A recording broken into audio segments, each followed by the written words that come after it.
Ladies and gentlemen, boys and girls, children of all ages, welcome to Bulls on Tap. I'm your boy Buzz, and I'm joined by my dude Goose, aka Bull Scripted, and we are here to recap. It was just a wonderful fucking game, really. It was just great. We're here to recap the Chicago Bulls overtime loss to the Denver Nuggets, 131-127. Before we do that, be sure to go on tapsportsnet.com for all your Chicago sports literature and podcasting needs. Following us on Twitter at Bulls on Tap, at On Tap Sportsnet, following Goose at Bull Scripted, and following me at Buzz on Tap. Anywhere you can listen to podcasts, you can listen to us, 5-star rating and review, because that's cool and tough. God, dude, come on, for real? I am so glad that I'm not a betting man, because that is like 2 nights in a row that I probably would have bet with my heart and been like, you know what? Yeah, we're gonna beat the Spurs. You know what? Coming off that Spurs loss, we're gonna come out tonight. We're gonna get this dub, and it looked like it until I guess the last minute of the game, because we had it pretty well in hand. God,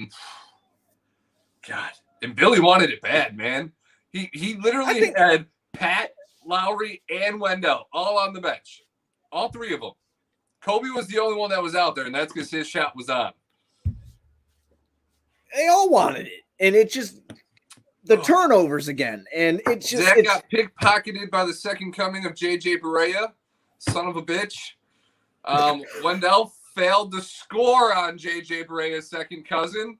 Oh my God, I can't do this, man. Like, it sucks being in the middle and having to watch this, because you don't know where you're going. You don't know, like, why are we suffering this? Like, why are we this close? Because it's been this way all year. We've either had a lead or we've been in these extremely close games. So there is fucking improvement, but it hurts so bad because this is stupid. This should not happen. We should be 20-20. We should be 500 right now. Right now. I think I realized that I talked a bunch of shit when I said that. I was like, oh, I'm cool with these 1-point losses, man, as long as I see development. I was full of shit. I'm a fucking liar. I'm a liar is what I am. I'm a bold-faced liar too, man. Oh, God. I'll never suggest such a thing again. This hurts. I'm sitting here. I'm watching the fucking Bulls start losing this lead. I watched the Sox up 5-1. It's now 6-5 for the Mariners. So, like, my teams are fucking starting to lose. And I'm just like, I've been drinking heavily all night because I am waiting my potential matchup with our buddy Summer of George and a little tourney that's going on, a White Sox Twitter tourney that's going on right now. And, I'm dude, I'm just like, God, it just won't stop, man. Like, it's coming from every fucking angle. And where I'm so irritated tonight with the Bulls, Denver played a bad game. Like, and that's what people like. The Bulls were playing good, but Denver was playing bad, and your foot was on their fucking necks, and it was crushing that shit. And then they just kept letting them come back, and they were going on these little runs, and the Bulls couldn't stop them, and it was just happening and happening and happening. And I'm like, dude, okay, yeah, that's dope. We're going to lose this fucking lead. Then we get to the fourth quarter, and I know we're jumping all around. I'm going to the fucking first or the fourth, whatever. And we get to the fourth quarter, and I knew as soon as Porter Jr. fucking got that dunk on the fucking outlet pass from Jokic, I'm like, it's fucking wrap. That's a wrap. That Kobe foul too, the flagrant 4 points. I think I got 5 points off that possession, like, because they got the ball back. They got a technical. They got 3 free throws, and then they got the ball. Like, oh my, what are we doing? Like, I sit here and I try to think to myself, what could they have done different? And one thing that pisses me off so bad about this game is you had so many opportunities where Denver had switched and you could pound the ball on the inside, and it was like there was fucking butter on the basketball. I felt like every time they got it in the paint, it was a turnover. It was the altitude. They were sweating more. There was butter on the basketball. I mean, dude, like that's just, it's not acceptable. It's not acceptable. It's not. And it's just crazy. And I know that Denver's a good team, and I know that they're a better team than us. But when you're up like that, dude, you cannot afford for that to happen. The largest lead of the night for the Bulls was 15 fucking points. I am going to start live betting the opposing team when the Bulls have a lead over 10 points. Well, you'll be a fucking millionaire by the end of the season then. So. I know. I'm just going to fucking happen. I'm either going to cry because I'm losing money and still be happy that the Bulls won, or they're going to lose and I'm going to make money. So I can't like completely lose there. It's a win-lose situation either way, but fuck, man. I don't. I keep every time we do a podcast, I look down at the date on my computer. 3/19. You got 5 days, boys. 5 days. Who knows if you're going to be here? I tweeted postgame. Lowry is smiling. He looked all happy. They're talking to him postgame. He's like, no, I feel comfortable. If I had any concerns, I could go talk to Arturis. I don't think I have to do that, though. So he feels comfortable. I don't know, man. What the fuck? They got to do something. I don't know how you can just sit here and be okay with the middle of the middle. You either got to be just good enough to get in the playoffs or bad enough to where you're not going to be picking, 10 to 12 because you're not in the play-in either. You're not getting anything exciting. You're just getting the shittiest stick possible. Again, Zach started off extremely not Zach LaVine tonight, though he finished Zach LaVine tonight. And I know it sounds crazy to say because he shot 50% from the field. He went 3 for 9 from downtown, though. Lowry started off real well, 2 for 2 from 3-point range, and then that went away. And he was actually being aggressive in the post tonight too. Dude, he had 11 points, 10 rebounds, 6 assists. Lowry had 6 assists. Oh, I'm so sorry. I was looking at the fucking Thad Young's box score. I'm sorry. He had 10 points. What? Yeah, I'm sorry about that. 10 points, 2 boards, 2 assists for Lowry, and then Thad played a Thad game, 11, 10, and 6. But Otto Porter Jr. played his best game as a Bull, I feel like. No, I mean, when he first got here that February, he had better games. But right, dude, but he was keeping us in a close game. He was keeping us in a game with a really good team. And then Ryan Arcidiacono tonight played a really good game. Like, you got it from your bench, too. Like, you got it from your bench when we had a topic of conversation last game about, like, how the bench is kind of, because that and Sato had moved away from it. And we're like, I wonder what's going to happen here with that. I don't know. I don't know, bro. It's just they can't. Give me Lonzo or give me death at this point. That's something's got to give here, man. If you're not going to go get me a star, you got to get me Lonzo Ball at this trade deadline. We ain't getting a star at the trade deadline. That's for damn sure. That ain't happening. I mean, probably not. I mean, all things are quiet on that front. Nobody's requesting trades. So I don't think you get a De'Aaron Fox or a Karl Anthony Towns, even though their teams are extremely poor in a conference that they might not ever be good enough in their players' primes. But, maybe that window comes in the offseason on draft night or something like that. So that's not happening at the deadline. But Lonzo Ball, that's something you could do. And I think there's a lot of avenues on how you could get there. You have reports that it's the Clippers that are interested. They don't have any firsts. They traded all their firsts and all their swaps and all their seconds. They've traded everything. So they don't have much left. So I can't imagine they have a better offer than the Bulls. They probably don't. I mean, it's just when I sit when I sit and think about this shit, dude, like for real, look at Kendall looks defeated right now in the post game they're doing on NBC Sports Chicago, and Stacey's frustration tonight with the turning the ball turning over so much. I mean, the Bulls had 18 turnovers tonight. What was our field goal percentage? Do we shoot over 50% again? We shot 52.2% from the field, and this is the kicker. We shot 48.6% from downtown tonight. That tells me we did that in San Antonio too. You need a fucking point guard because a lot of the issues and I love to complain about Wendell Carter Jr. and I like making jokes about when he can't finish on guys that are my height, but if you get these guys a point guard, you'll have more opportunities. They won't be scared when they get the ball in the post the 1 or 2 times that they have it in the game because nobody found them down there prior. There's a lot of times where you're seeing Lowry and Wendell flash to the hole, and they're down there. Oh, they're standing there just like waving their arms. They can dance, and nobody gets them the ball. And nobody even realizes it until they're into the paint for 3 seconds, and then they got to get the hell out of there. So I get a point guard doesn't fix all of our issues because we need a point guard, we need a perimeter defender on the wing, and we need a true center. So there's no way they're going to get all that at the deadline, but we got to see some kind of decisions made here.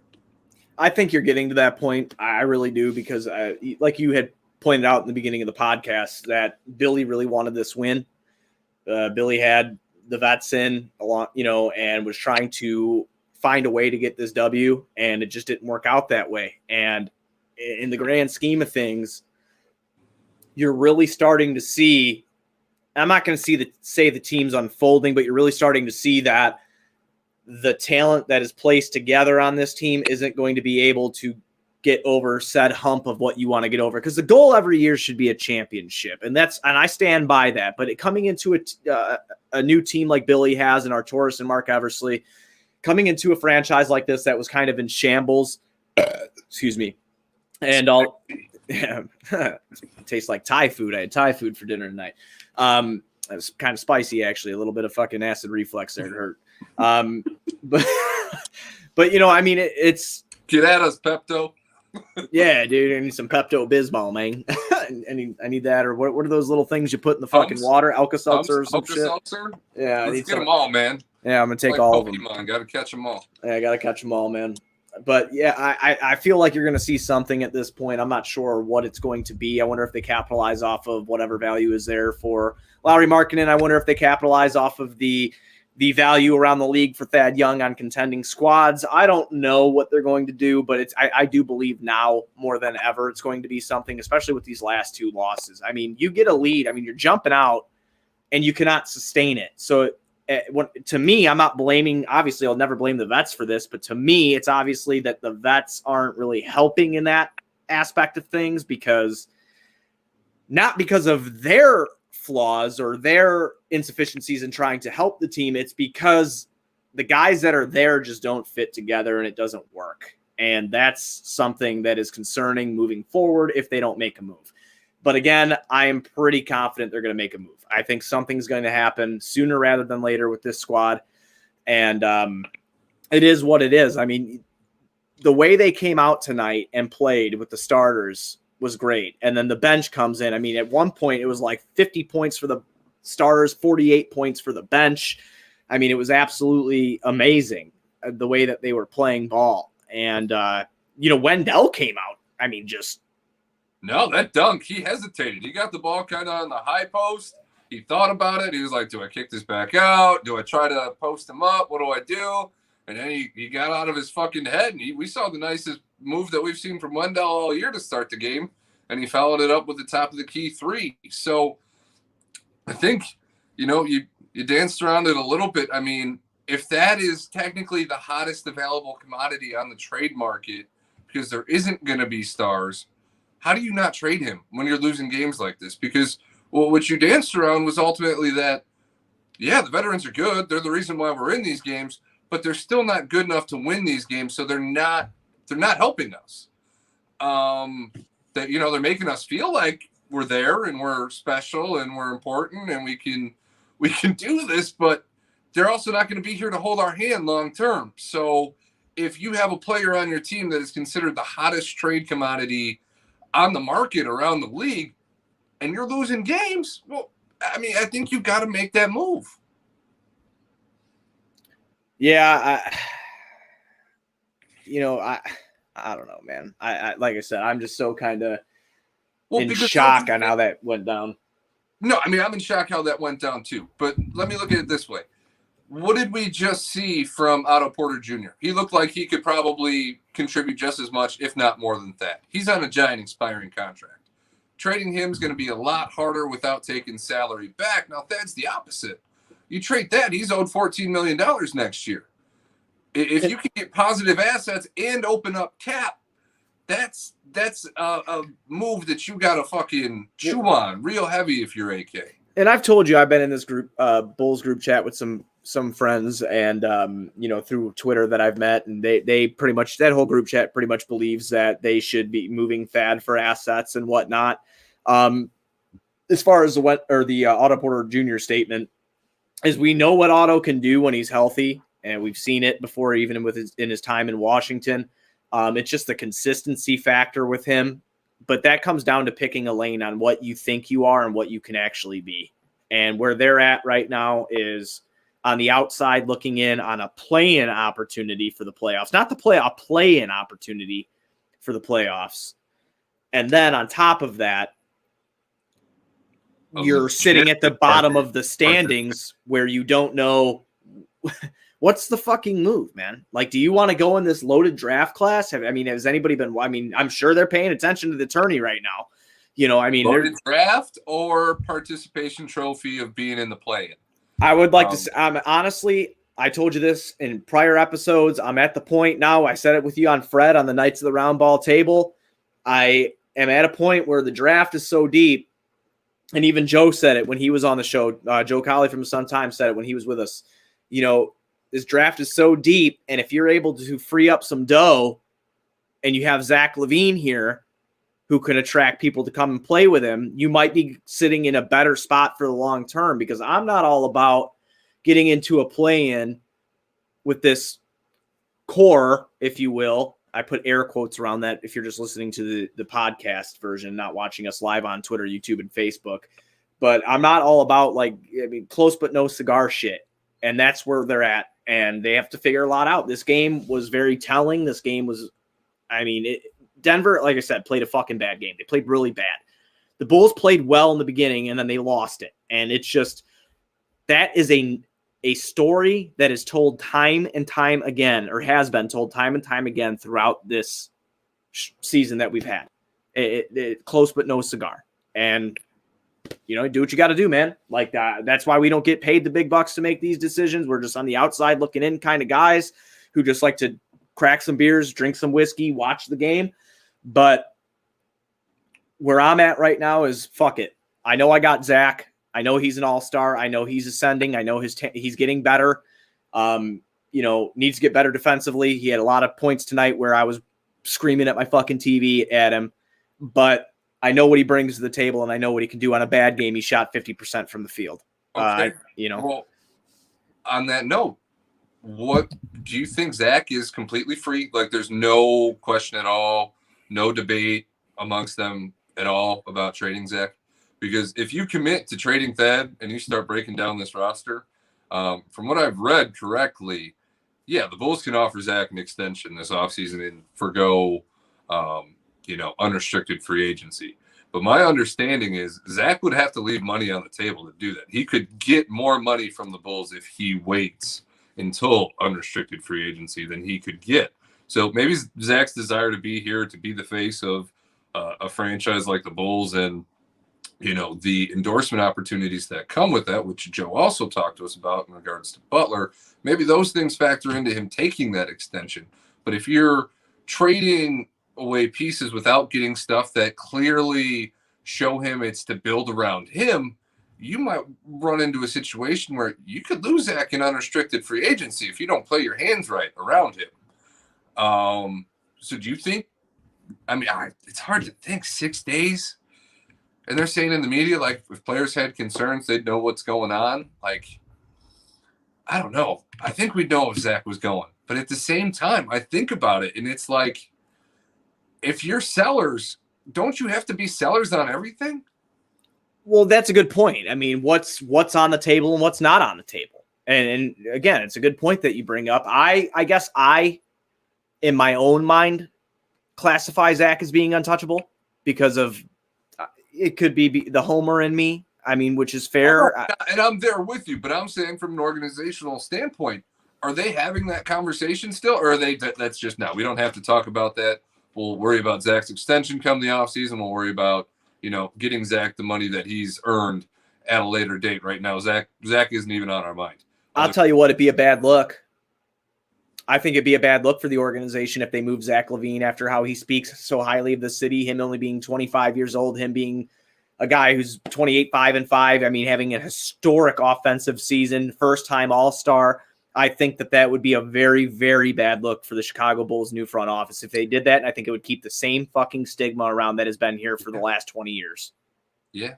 So that's my opinion on that. I think I'm right there with you. He's got to be off the books entirely. So then it's just what moves can they make while still improving the roster a little bit short term, or that drop off not being that steep by getting rid of some of these veterans and getting younger pieces in here. Or I'm glad that we're not them. Like, I'm glad that we just get to bullshit about it, because these next 6 days are going to be hell for them. Well, and that's what I mean about that too. It's like why I started, if you remember when you first met me 3 years ago, like I didn't really criticize Garpax too much because I like some of the picks that they made, and I kind of understood the stigma of how the NBA was, or I mean, it's not even a perception, it's a reality of superstars wanting to play together where you can make it work, where you can't make it work. And yeah, there was some loyalty within the Bulls. They wanted to keep some players around, and that's why Bosch wasn't on the table. I think they probably knew about that before the whole Wade and LeBron thing happened with them going to Miami and all that other bullshit. But at the same time, I started to get really irritated because of some of the moves they would make and how they would carry themselves and shit like that. So that's when I started criticizing. So I in this infancy of the new front office, I don't want to be them. I wouldn't want to be them right now. Of course, I would love to work for the Bulls and I would love that job, but my God, the stress that would come with it, especially in a situation like this where you don't really know what you have and you're starting to finally see a good head coach, a very, very good head coach, not be able to get these close victories that on his track record he has been able to before. Granted, better talent, MVP on his squad as he was doing it. I mean, we closed with Otto Porter Jr. and Thaddeus Young at the 4 and 5 tonight. Yeah. Like, what does that say about your roster? I mean, and I guess Zach sat for fucking 10 straight minutes tonight. Did you realize that? He sat for 10 fucking minutes in a row tonight. 10 minutes. Our best player wasn't on the court. What was our lead, though? I mean, if you're winning the game. At the time, I think it was floating around that 14 to 9 range. I mean, if you're floating in that range and you're holding that steady, I mean, we do have a lot of games. And and I understand that, but I like I said, foot on the throat mentality. That is a little crazy. Yeah, I just thought like a foot on the throat mentality personally because of the fucking loss we just suffered the other night. Well, and then I guess to piggyback on my Thad and Otto for finishing the game at power forward and center for us, we have 4 centers. Technical centers, 5 if you include Lowry. We have 4 technical centers plus Lowry Markkinen on our roster, and none of them were on the floor to finish the game or overtime. If we're serious about winning, how can you have, that many big guys that can't do big things when you need big things fucking done? Yeah, it's going to need an overhaul in the big department. That's for sure. That blows my mind.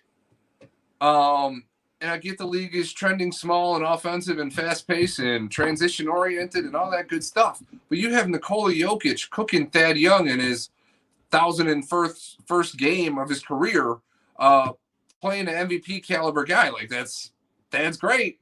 I love him. But that's a lot to fucking ask. So I don't know. We got to do something. Yeah, there's a couple things too that I just kind of, I kind of questioned as well. Like there was a few matchups that were played tonight that I didn't really fully understand. It's like when you had like Jokic in, and then you had like Michael Porter Jr., and then you matched up Thad, and it was Lowry against them. I didn't really get that, but I think he was just trying to find a lineup that might be able to spark and might be able to work and might be able to do something of significance to not lose this game.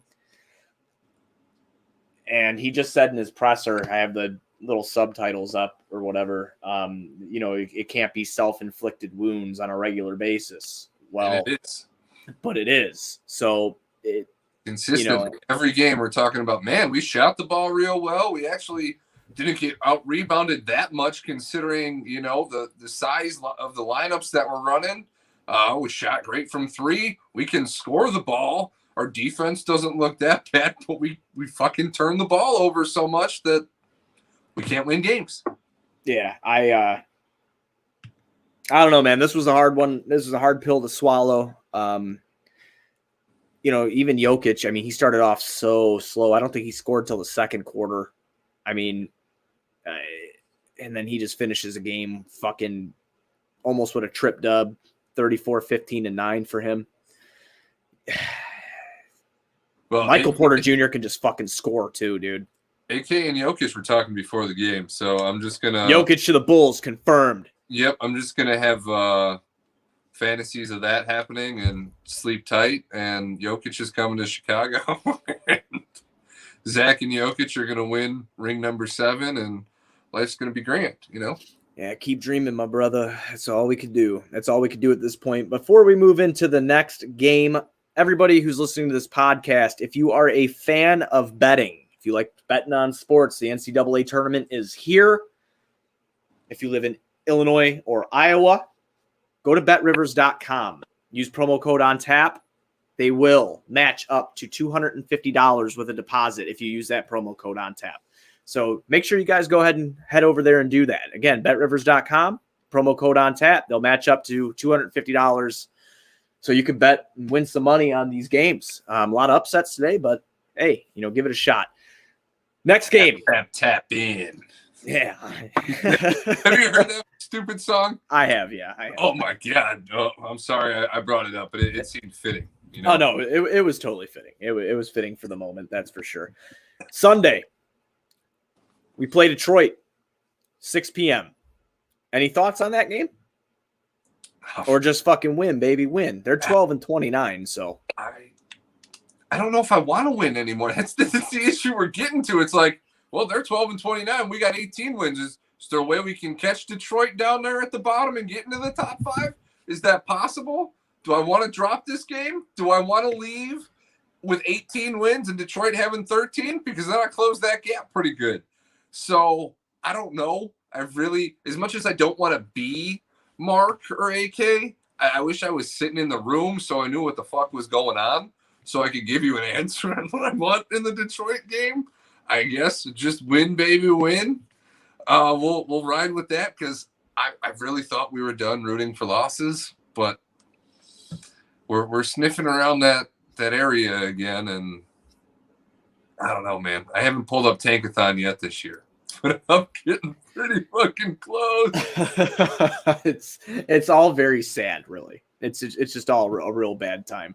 Hopefully we have something better to talk about in the next game. I don't know if we will or not, but I mean, these 2 losses from behind, from the opponent coming from behind is just absolutely fucking deflating for what we're trying to do here.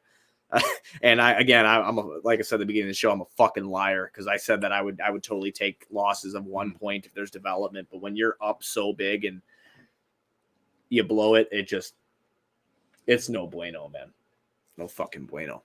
Well, and if we feel like this, how do the players feel, man? Oh, I'm sure they're defeated. They gotta be defeated. I'm a fucking nobody sitting on a couch in a basement that's unfinished, but it got all my shit down here, and I feel like I could take a goddamn toaster bath right now. Oh. Like, that's how I feel right now. I could, like I told you. In the closest dispensary to the Denver arena, and I am getting some good stuff to chill. You getting that ganj, bro? Okay, I dig it. I mean, like I told you, I'm sitting here, watch that happen, watch Sox start fucking losing. Oh, man, it's not a great night for Chicago sports besides the Illini and Loyola Chicago winning in Bernie today. Jerry Reinsdorf. Yeah, no shit, dude. I mean, how it's so funny to me sometimes, like when you're talking to other Chicago fans, right? And, they'll be like, oh, yeah, so you're a Sox and a Bulls fan, huh? I'm like, oh, yeah, man. Yeah, for sure. Those are my teams. Dig them. Always I'll ride with them. And they're like, what the fuck happened to you? I'm like, what do you mean? What do you mean what happened to me, man? You're the fucking Jerry Reinsdorf teams? Do you like torture? Is that what you're into? A little SM? You want to, you know what I'm saying? Like, you like getting fucked like that? Is that it? It's like, oh, yeah. Yeah, I know. I got vulgar. Yeah, you got some deep, brutal conversations going on with people about your fandom, dude. I don't get it. My mind's going to these terrible places right now because it's just I am so for upset. Punishment, but man, if that's your kink, I mean, go for it. Yeah, I sit there and get whipped by a hologram Jerry Reinsdorf as I watch his fucking teams just rip my goddamn heart out is basically what I do. I just sit there and take it. That's a wrap. That's a wrap, everybody. I buzzes off the fucking hinges here. I'm pissed off. Wrap. I'm pissed off getting vulgar and the whole nine. But yeah, so we'll be back Sunday. Bulls play at 6 p.m., which is great because we don't have to do these late, 11:20 podcasts at night when normal people are probably going to sleep because they gave up on the Bulls at the end of the fourth quarter, but we stuck through it because we're morons. So I'm not normal people. I'm in my element at night, so it doesn't bother me. But you're a hardworking man, so. Oh, I got over that hump, man. Like as soon as it hit like 9:30 and I got Ren down to bed because she stayed up a little bit later tonight, I feel fine. I'm over that hump. I'm probably gonna hop on a White Sox Zoom call with. When you think your favorite team is about to beat your new VP's old team in their house for the first time since 2006. This would have been the second time we beat the Nuggets in Denver since Michael Jordan left. That's how good that would have felt, and we pissed it away. Yeah, like I got McNuggeted. Last time we lost, that's what I put in our podcast title. Bulls got McNuggeted. I don't know what the fuck. I mean, I don't know what the fuck you'd call this one tonight. I don't have a fun name for it. I think I'm just gonna put pain as the title. Just fucking pain. It's like literally, I'm in physical pain after watching that. I can keep going all day about like how much I am pissed off right now. I don't have faith in anybody on this team besides Zach LaVine right now. I really don't. And I don't. And I've said this before. I don't know if Zach could be a true one, but I have faith in him that he can keep us in games. And if you get some good players around him, that I think he could really do some damage with them. Like right now, I've completely lost faith in everybody. I really have. AK's coming into the locker room and just telling everybody, you're on the block, you're on the block, you're on the block, you're on the block, you're on the block. Well, I wonder if that does happen because of the bluntness of Billy Donovan and AK. I wonder if that does happen. I mean, not in those words, but him going in there and be like, yo, what the fuck was that, dude? Like, what are you doing? And maybe they'll all just wake up with an email tomorrow morning like, hey, AK's office this time tomorrow. AK's office this time tomorrow. AK's office. And he's just going to sit down with them and tell them what it is. Hey, we are 18-22. We're dropping a lot of games that we should win. We're right here in this mix. We're either making a small push forward, and you might be a part of a small deal that, gets us to that point, or we might be sellers, and you might be seen as somebody that can contribute to somebody else's team, and you might be on your way out of here to greener pastures. But we'll know soon enough. That's I guess the one thing that gives me comfort is we'll know that clock's ticking. Maybe we got to wait till the off season, but I guess at least we'll know if we're stuck or not. Pain. Fucking pain.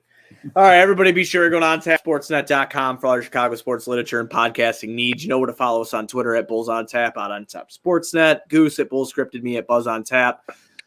5-star rating and review on the podcast. I'll throw this out. If you are a White Sox fan, go over to the Sox on Tap page. Click on the link below if you want a Tim Anderson jersey. Put your, you just give a 5-star rating and review. Screenshot it. Follow Grandstand on Instagram. Follow Sox on Tap on Twitter. You can enter in to win a free Tim Anderson jersey and on Tap Sportsnet swag pack. We'll be back. Free shit, free money. What about the ball clippers? Oh, the ball clip. We did our 4 ad reads. We're good. Oh, okay. But if you want those too, go to manscaped.com. Okay. And use promo code on tap, trim your balls. The ball clippers anymore? Yeah. After that game, I might just want to like. You called me morbid, motherfucker. What the fuck? I was going to say, I'm just going to let my shit go now. I don't need to look good anymore. My favorite team doesn't care about me. What do I need to look fancy for? Just let it all go? Yeah, fucking have ball hair down to my... Like Alex Caruso? Just look like a testicle?